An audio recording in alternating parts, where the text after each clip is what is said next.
Hi, this is Gun226. Today I'm looking at these folding knives from Remington. Okay, first off, why did I buy these knives? Well, I bought this knife to add to my EDC. Right now, I am carrying the SOG Flash 1 in my EDC roll, which can be seen in my EDC video, SOG Flash 1. It's a really nice knife. I like this. I like the SOG. It has really good deployment. It works really well for me. But it's a little small for some of the tests that I need to do. I also carry, if you watch my other videos, this Jeep knife. And it's a pretty heavy duty thing. Emergency rescue. But it might be slightly bigger than what I really need for some tasks. And this is kind of like a midway. Might be about the same size of the Jeep. Just take a look, the size comparison. So it's pretty much the same size. So I can have another blade that's the same size as that. To replace my SOG on some days, maybe like on the weekend, primarily, because this guy really works really well for when I carry it at work. I really like the deep carry that it has. So anyway, that's why primarily that I picked this guy up. And these basically the same thing. You can see the blade shape's different. One's semi-serrated, the other's not.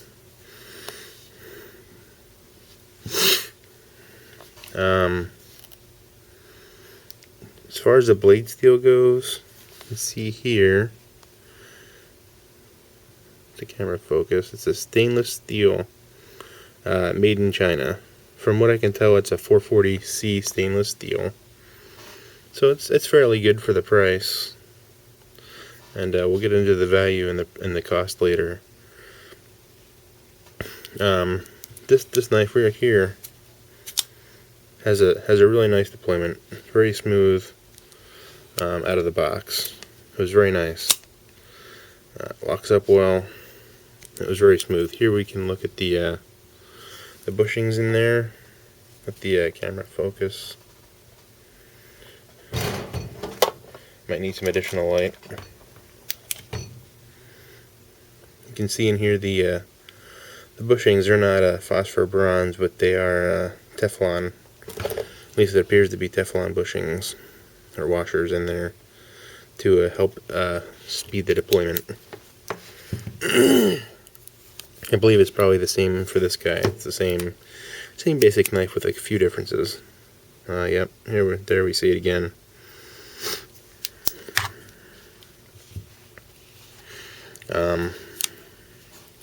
Now after you deploy this guy, it locks up. The lockup is really nice. There's no play side to side or up and down. For this one, and no play side to side or up and down in this one either. It's really solid. So that's a good thing. Here they have the thumb studs. They're ambidextrous. Even though the pocket clip is not. Let's talk about the pocket clip a little bit. I'm not really impressed with the pocket clip. I put it in my pocket. It seems to retain fairly well. But the problem that we have here is it's not a deep carry. I like the deeper carries, like the SOG Flash 1. You can see this pocket clip rides up in it right here, man. It's really buried in the pocket deep. Really, nobody can really tell what you're carrying. Maybe they think it might be a pen. Especially this guy has a small clip on it. Looks like a pen clip, which is really why I like to carry it like at work. This is this whole part here sticks out of your pocket. And I know before I've had some issues with some other knives that have a similar clip design. So I'm not really sure how that's gonna work out for me in my situation. But I'm gonna give it a try and see what happens. The weight of these knives. Let's take a look at the scale.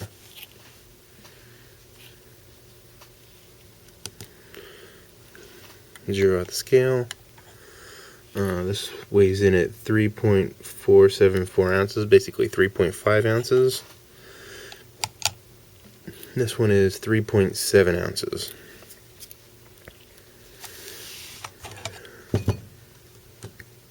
Overall, not bad. Not really sure why one is more than the other. I was really thinking that this one was going to weigh a little bit more because of the blade shape. Has a little bit extra metal on it compared to this other one. However, I was not correct in that assumption. You can see that this handle is slightly larger, has a little bit different grip than this handle, and that's probably where the extra weight comes from, is my guess. Here's where they save some weight. The outside of the handle is like an aluminum material, and that's where they have this grip. They have some nice stippling here on the outside of the handle. Gives you a pretty nice lockup. But they also have a stainless steel liner in here. But the strange thing is it's only on one side. I have not really seen that design before. It is a liner lock, so I guess they do need to do that somehow. But typically, before I've seen where it's a frame lock instead of a liner lock, where they just cut part of the frame out and it locks the blade instead of using the liner. They probably could have saved some weight and not lost much strength in the blade if they didn't have this stainless steel liner in there. It's a flow-through design. It looks like it's fairly easy to take apart. Just a few screws. I really don't have a need to do that right now. Really locks up well. It's very smooth deployment. And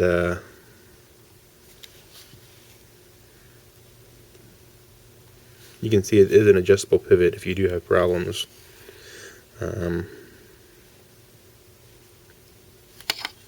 So that's a good thing.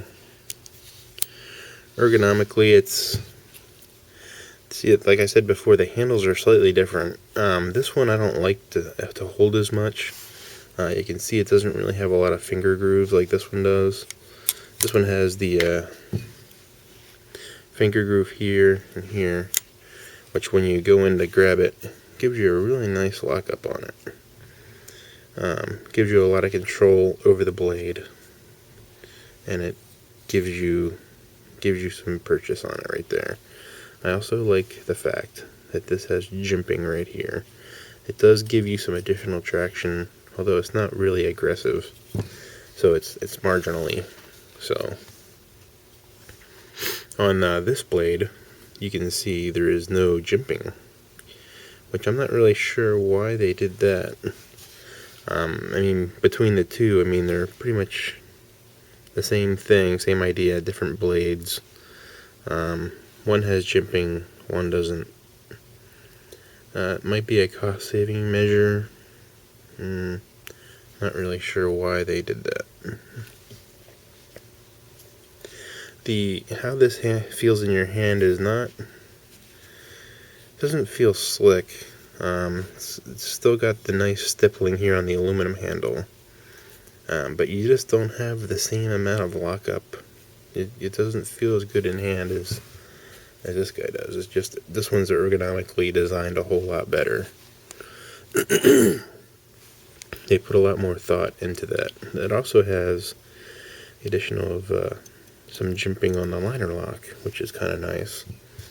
Where this guy doesn't even have it there. Not really sure why they did that. I mean, it's basically the same knife.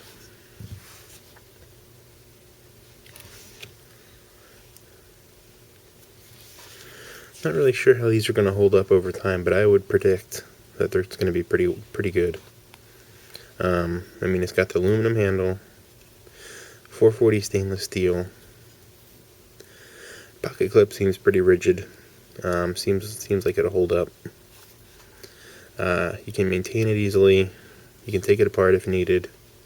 It's got the stainless steel liner on one side to help give it more strength. So I don't really see any issues that I'm really concerned with at this point. So